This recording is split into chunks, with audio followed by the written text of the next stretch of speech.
Good afternoon guys. তো দেখো এখন আমার স্নান টান সমস্ত কিছু কমপ্লিট হয়ে গেছে। আর এখন আমি পাখা চালিয়েছি। দেখো স্নান করে এসে পাখা চালাতে হচ্ছে। আজকে এত গরম এত গরম, কিন্তু বাইরের ওয়েদার দেখো একদম মেঘলা। মোবাইলে বোঝা যাচ্ছে না, কিন্তু বাইরে না একদম মেঘলা। মনে হচ্ছে কি যেন সেই এই বৃষ্টি নামলো বলে এরকম ওয়েদার হয়ে রয়েছে বাইরে। আমি তো তার মধ্যেই কাচলাম, কত কাচা কেচেছি দেখো। উফ বাবা, দুটো দড়ি কমপ্লিট করে ফেলেছি, তাও জায়গা হচ্ছে না। এত মেঘলা ওয়েদার হলে কি হবে, আজকে প্রচণ্ড গরম আছে, প্রচণ্ড গরম। মানে দু বালতি জল ঢেলে স্নান করে এলাম আমি এখন। আর স্নান টান করে না এখন আমার প্রচণ্ড গরম লাগছে, তাও ওই জন্য পাখা চালিয়ে ফেলেছি। মানে ওয়েদারটাই এরকম, রাত্রিবেলা শীত করছে আর দিনের বেলা গরম লাগছে, এটাই শরীর খারাপ হওয়ার লক্ষণ। জানি এখন পাখা চালানোটা ঠিক না, কিন্তু এখন এত গরম লাগছে না, আমি জানি না কেন গরম লাগছে আমার এত। হতে পারে এত হাড় ভাঙা খাটুনি খাটলাম সকাল থেকে দেখলে তো, সেই জন্য হতে পারে এত গরম লাগছে। বা মানে গরমটা সত্যিই হয়তো পড়েছে, সেই জন্য গরম লাগছে, হতে পারে। স্পিডে স্পিডে অনেক কাজ করলাম তো সকাল থেকে দেখলে তো, তো হতে পারে সেই জন্য গরম লাগছে নাকি। তবু স্নান টান করালাম তো, তাও গরম লাগার কথা না, কিন্তু প্রচণ্ড গরম লাগছে এখন, ওই জন্য পাখা চালিয়ে ফেলেছি। যা হবে দেখা যাবে। 3 দিন ওষুধ এনেছিল বর, ঠান্ডা লাগা ওষুধ খেয়ে একদম ফিট অ্যান্ড ফাইন আছি এখন আপাতত। চলো এখন লাঞ্চ টাঞ্চ করে নিই, তারপর কাজের কি শেষ আছে, একটার পর একটা কাজ তো লেগেই থাকে।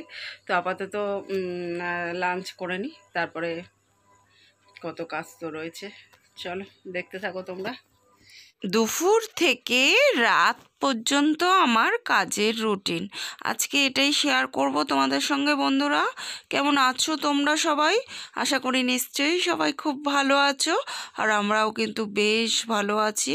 দেখো এখন আমার লাঞ্চ টাঞ্চ করা হয়ে গেছে, বাসন টাসন মাজা হয়ে গেছে, আর সকালবেলা কেচেছিলাম যে জামা কাপড়গুলো সেগুলোকে না এখন ঘরে তুলে দিচ্ছি, কারণ সন্ধ্যা হয়ে আসছে তো। সন্ধেবেলা আর মানে সন্ধে হওয়ার আগে প্রত্যেক দিন জামা কাপড়গুলো ঘরে তুলে নিই, সন্ধ্যের পরে আর বাইরে রাখি না। কি হয় জানি না, ঠিক জানা নেই, তবে মাকে দেখতাম, মা সবসময় বলতো সন্ধ্যের পরে জামা কাপড়গুলো আর বাইরে রাখবি না। মা নিজেও রাখতো না, দুপুরবেলা খাওয়া দাওয়ার পরে তুলে নিত। তো আমি সেটাই করি, দুপুরবেলা লাঞ্চ টাঞ্চ হয়ে গেলে তারপরে জামা কাপড়গুলো ঘরে, এই যে জল ঝরে হাফ শুকনো হয়ে গেছে, ঘরে মেলে দিলাম। কালকে আবার সারা রাত ঘরে মেলা থাকবে, কালকে আবার দিনের বেলা বাইরে একটু মেলে দেবো, 1 ঘন্টা হাওয়া লাগলেই শুকিয়ে যাবে। এভাবেই ম্যানেজ করে নিয়েছি। আর এখন একটু বিকাল বিকাল হয়ে গেছে, দেখো গাছেদের একটু জল দিচ্ছি। ভোরবেলা জল দিই সকালবেলা উঠে, আর বিকালবেলা দিই, দুটো টাইম জল দিই। বর্ষাকালে আর বিকালবেলা দিই না, তবে বাকি 11 মাস আর কি বর্ষাকাল বাদ দিয়ে বাকি সারা বছরই দুবার করে গাছেদের জল দিই। রোদ্দুরের টাইমে গাছে জল দিলে গাছের ক্ষতি হয়, ওই জন্য এই দুটো বেলায় গাছেদের জল দেওয়া উচিত। তো সেটাই এখন দিয়ে নিলাম। আর এই যে এখন লাঞ্চ টাঞ্চ করেছিলাম, সেই বাসন টাসনগুলো শুকিয়েও গেছে, জল ঝরে গেছে, সেগুলো এখন জায়গা মতো গুছিয়ে নিচ্ছি। আর এখন মেয়েরও আসার টাইম হয়ে গেছে, মেয়েও চলে আসবে এক্ষুনি স্কুল থেকে। আর কালকে ঠিক যেখানে ব্লগটা এন্ড করেছিলাম, আজকে কিন্তু সেখান থেকেই ব্লগটা শুরু করেছি। তো দেখো কালকে ওই যে দিনের সমস্ত কাজকর্ম সেরে তারপর ব্লগটা এন্ড করে দিয়েছিলাম।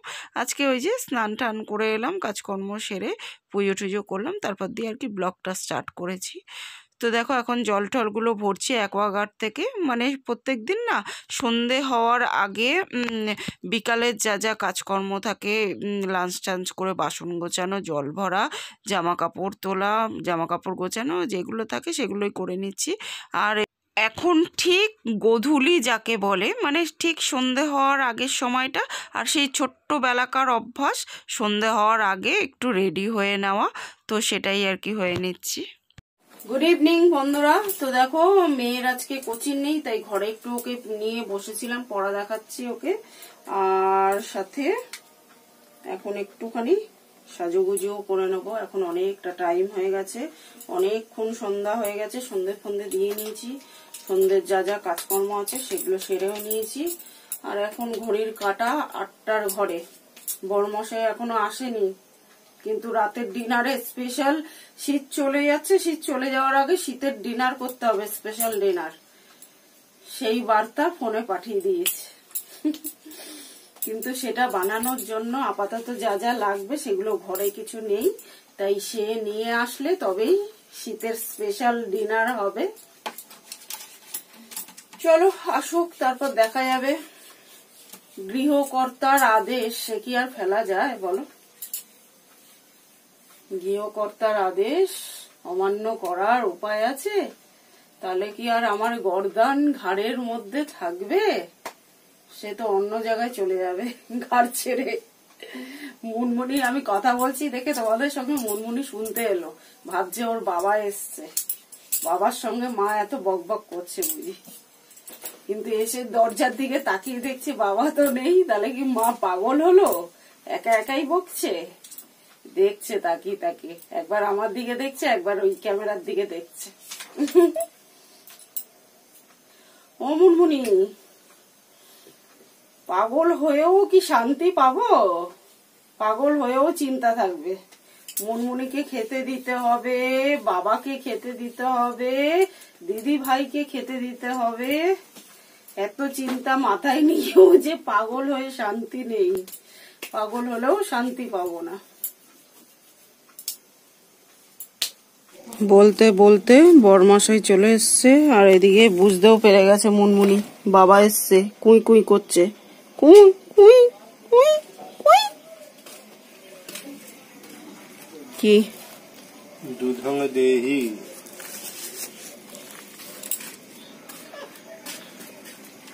কে এসছে মুনমুনি? আমাদের এখানে না সন্ধ্যের পরে এত ভোল্টেজটা কমে যায়, এখন তো তবু দেখা যাচ্ছে সবকিছু, একটা সময় না একদম অন্ধকার থাকতো, সন্ধ্যের পরে মনে হতো নাইট ল্যাম্প জ্বালিয়ে বসে আছি। দুধ এনেছে। কে এসছে? কে এসছে? মুনমুনির আবার ঢং দেখো না, গরম গরম পড়ে গেছে তবু চটচাপা না দিলে কুই কুই করছে। বর বাড়ি ঢোকার সঙ্গে সঙ্গে তার ফোন বাজতে শুরু করে দিয়েছে। সে এত ব্যস্ত, লাইফ তো এখন ব্যস্ত হয়েই গেছে সবার, তার থেকেও বেশি ব্যস্ত হয়ে গেছে আমার বর।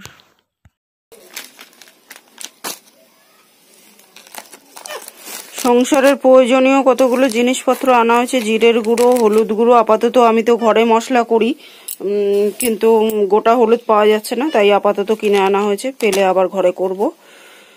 আর সার্ফ, ময়দা এনেছে, এটা লঙ্কা। আর এই যে শীতের স্পেশাল ডিনার হবে, কড়াইশুঁটি কচুরি। শীত চলে যাওয়ার আগে যদি একবার না খাই, সারা বছর নিজেকে কুঁচতে হবে, কি কুঁচতে না কষতে হবে, কি বলে যেন হিন্দিতে, যে যা শীত চলে গেল কড়াইশুঁটি কচুরি খাওয়া হলো না, এই যা বলার জায়গা রাখবো না, তাই আজকেই একবার খেয়ে নেবো। কারণ আজকে মেয়ের কোচিং নেই, রোজই কোচিং আছে, খাওয়া হবে না আর, বুঝেছো? আজকে পেটুটা ভরে খেয়ে নেবে মুনমুনি, আর কিন্তু খেতে চাইবে না, ঠিক আছে? বুঝেছো? বুঝতে কি পেরেছো? বুঝতে পেরেছো বাবু? আজ পেট ভরে খেয়ে নেবে কড়াইশুঁটির কচুরি, ঠিক আছে? ঠিক আছে? হ্যাঁ বলছে দেখো, ঠিক আছে। আবার বলো ঠিক আছে। না এখন না, পরে বেরিও মা, পরে বেরিও মা, এখন বেরিও না, এখন স্টোভ না, সরি গ্যাস জ্বালাবো। কফি খাবে না তুমি? কফি, কফি করতে হবে তো, হবে তো, তাহলে পরে বেরিও তুমি, পরে বেরিও মা, পরে পরে মা। বসো তুমি, চাটা করে নি তারপরে বসো, বস। মুনমুনি এসে বসে আছে, কখন চা করবে মা, আমাকে চা দেবে, ওই জন্য মুনমুনি এসে বসে আছে। মুনি চাটা করে নি, দাঁড়াও, ধৈর্যটা ধরো। ধৈর্য হারালে হবে বলো? ছেলে মেয়ে বড় হওয়ার সঙ্গে সঙ্গে মা বাবার জীবনযাত্রাও পাল্টে যায়। প্রত্যেক দিন সন্ধ্যাবেলা চা না খেলে হতো না, দিন কাটতো না, দিনটা যেন অসম্পূর্ণ থেকে যেত। কিন্তু এখন পড়াশোনার চাপ এত বেড়েছে, কোচিনে দৌড়াচ্ছি ভোরবেলা উঠে, এসে সংসারের কাজ করছি, স্কুলে চলে যাচ্ছে মেয়ে টাইম মতো, আবার স্কুল থেকে এসে আবার পড়তে যাচ্ছে, নিয়ে দৌড়চ্ছি, আবার আনতে দৌড়চ্ছি বড়ের সময় না হলে। এই করতে করতে চা কোথায় মাথায় উঠে গেছে। এখন দিনক্ষণ দেখে চা খেতে হচ্ছে। যা ভুল করে আগে দুধটা দিয়ে ফেললাম বকবক করতে করতে। চা বা কফি করার সময় পাত্রে যদি আগে দুধ দেওয়া হয় তাহলে ওই পোড়া পাত্র তুলতে গিয়ে প্রাণ কয়লা হয়ে যাবে। ওই জন্য আগে স্টিলের পাত্রে আগে চা কফি করার আগে জল দিয়ে নিতে হয়। জল দিয়ে নিলে তাহলে বাসন মাজতে গেলে আর বেশি কসরত করতে হয় না, যে খুব জোর দিয়ে মাজতে হবে সেই ব্যাপারটা আর কি থাকে না। আর এই যে 3 জনে খাবো 3 কাপ, অনেক দিন পরে 3 জনে চা খাওয়ার সময় পেয়েছি, তাই এই সুযোগ হাতছাড়া করা যাবে না। এখন যত রাতই হোক আগে 1 কাপ শান্তিতে চা খেয়ে বাকি কাজ পরে হবে, কারণ এখন সময়ই হয় না। প্রায় প্রত্যেক দিনই মেয়ের কোচিং থাকে, হাজবেন্ড প্রায় প্রত্যেক দিনই 10:30টায় 10টায় আসছে ঘরে, আর মেয়েকে নিয়ে 10:30টা বাজছে আমার আস্তে আস্তে ঘরে। চা তো মাথায় উঠে গেছে, আর দোকানের ওইটুকু ভাড়ে খেয়ে যত ভালোই চা হোক না কেন পোষায় না। সব দিক খেয়াল রাখতে হবে, দুধ চা খেলে আবার বড়মশাইয়ের গ্যাস অম্বল হয়, তাই এই যে সমপরিমাণে জল দিয়ে দিলাম, গ্যাস অম্বল হওয়ার চান্স থাকবে না। কত কি খেয়াল করে তবে 1 কাপ চা খেতে হবে। মুনমুনি তো কুই কুই করে যাচ্ছে, কখন মা চা করবে আর আমাকে একটু খেতে দেবে গো। আমার মুনমুনি সোনাকে একটু খেতে দেবে তোমরা চা। আমার সোনা ছোট্ট পাখিটা, সে তো চা ভালো খায় না, আমার মতোই চা ভালো খায়, কিন্তু এখন চা খাওয়া কপালে উঠে গেছে। মায়ের আর মেয়ের চা খাওয়া কপালে।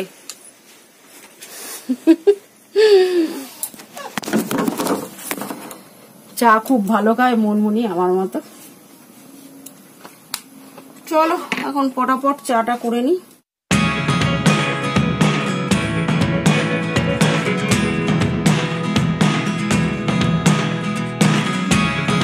Never really know what's going on. Look at me sometimes like all you want to do is run. Hear me out, hear me out.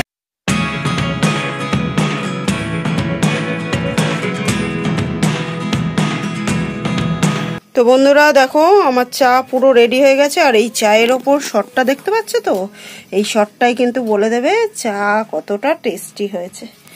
চলো আমরা চা খেয়ে নিই। আসলে আমরা যতটা ভালোভাবে সময় কাটাবো না, যতটা এনজয় করে আনন্দ করে সময় কাটাবো, মেয়ের জীবনটা ততটাই সুন্দর হয়ে উঠবে। সেই চেষ্টাটাই করি আর কি, যতটা পারি। একসঙ্গে তো এখন আর সময় কাটানো হয়ে ওঠে না, লাইফ এতটাই ফাস্ট হয়ে গেছে, এতটাই বিজি হয়ে গেছি আমরা যে যার লাইফে। তো তবু যেটুকু সময় পাই সপ্তাহে 1 দিন হলেও এভাবে একটু এনজয় করে নিজেদের মধ্যে গল্প গুজব করে আনন্দ করে মুভি টুভি দেখে সময় কাটাই। প্রত্যেকটা মা বাবাই কিন্তু তার সন্তানের জীবনে পথ নির্দেশক বলা যেতে পারে। মানে মা বাবার জীবনটা ঠিক যেরকমভাবে কাটাবে, সন্তান কিন্তু তার জীবনটাও সেরকমভাবেই কাটাতে চাইবে। তো ও আমাদের যা যা করতে দেখবে ও নিজের লাইফেও সেটাই করবে। তাই প্রত্যেকটা মুহূর্ত যাতে হাসি খুশি আনন্দে ভরে যায় সেই চেষ্টাটাই করি, আর এটা দেখে ওর জীবনটাকেও যাতে হাসি খুশি আনন্দে ভরিয়ে তুলতে পারে সেই আশাটাই করছি। তো ওই জন্য সবসময় ভালো ভালো মুহূর্ত কাটানোর চেষ্টা করি। তো দেখো বন্ধুরা, এদিকে কড়াইশুঁটি, কাঁচা লঙ্কা, জিরের গুঁড়ো, হলুদ গুঁড়ো, নুন আর আদা নিয়ে নিয়েছি। চলো এটার একটা পেস্ট করে নিই, তারপর কড়াইশুঁটির কচুরিগুলো করব।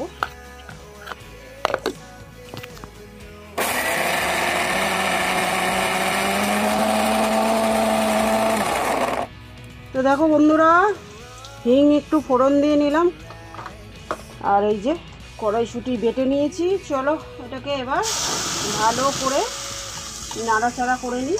এর মধ্যে তো সব দিয়েই নিয়েছি আমি, ওই জন্য আর আলাদা করে কিচ্ছু দেবো না। এখন এটা পুরো যতক্ষণ না কড়াই থেকে উঠে আসবে ততক্ষণ নেড়ে যেতে হবে এটাকে, একদম শুকিয়ে নেব। তাহলে কড়াইশুঁটিটা করব যখন, তখন ফেটে বেরিয়ে যাবে না। আর নালে এরকম জল জল থাকলে তাহলে কিন্তু ফেটে বেরিয়ে আসবে পুরটা। চলো করে নিয়ে দেখাচ্ছি তোমাদের। তো দেখো বন্ধুরা, পুরটা রেডি হয়ে গেছে। এই যে কড়াই থেকে পুরো উঠে আসছে, দেখতে পাচ্ছ তো? এর মানে হচ্ছে পুরটা পুরো রেডি হয়ে গেছে একদম। দেখো এই যে উঠে আসছে, একদম শুকনো শুকনো করে নিয়েছি। দেখো উঠে আসছে কড়াই থেকে। চলো এবার কচুরিগুলো করে নিই। ময়দাটা তো চাটা বসিয়েই না মেখে নিয়েছিলাম, আর এখন প্রায় আধ ঘন্টা খানিক হয়ে গেছে, ময়দাটা সেটও হয়ে গেছে। আর এই যে এখন কচুরি বানাতে বসে গেছি। ময়দার ছোট ছোট লেচি কেটে তার মধ্যে পুর ভরে দেখো সুন্দর করে আলতোভাবে বেলে নিচ্ছি। আর বেলে নিয়ে বেলতে বেলতে যাতে না ফেটে বেরিয়ে যায়, ফেটে বেরিয়ে গেলে কিন্তু আর মানে ফুলবে না বলের মতো। আর আমার প্রত্যেকটা কচুরি এখন বলের মতো ফুটবে, দেখো তোমরা, তাহলেই বুঝতে পারবে। তো চলো বন্ধুরা, এই ছিল আমার দুপুর থেকে রাত পর্যন্ত routine.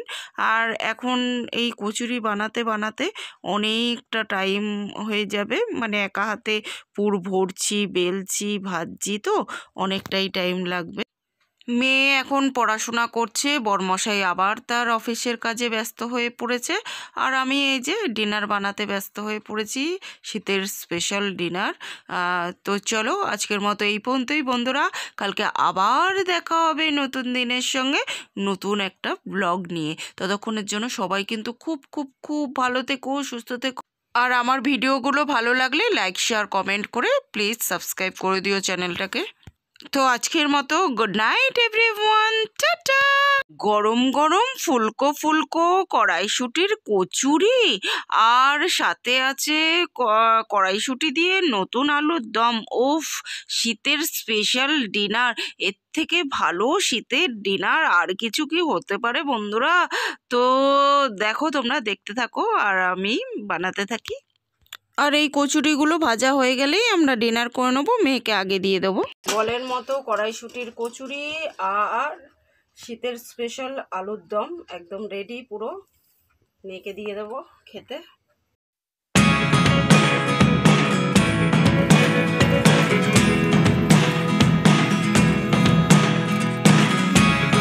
Never really know what's going on. Look at me sometimes like all you want to do is run. তো দেখো বন্ধুরা, প্রত্যেকটা কচুরি কিন্তু একদম বলের মতো ফুলছে, দেখতে পাচ্ছ? প্রত্যেকটা কচুরি ফুলছে, আর একটাও কিন্তু ফেটে পুর বেরিয়ে যাচ্ছে না। পুরটা ঠিকঠাক মতো করলে তবে কিন্তু এরকম ফাটবে না, বলের মতো হবে।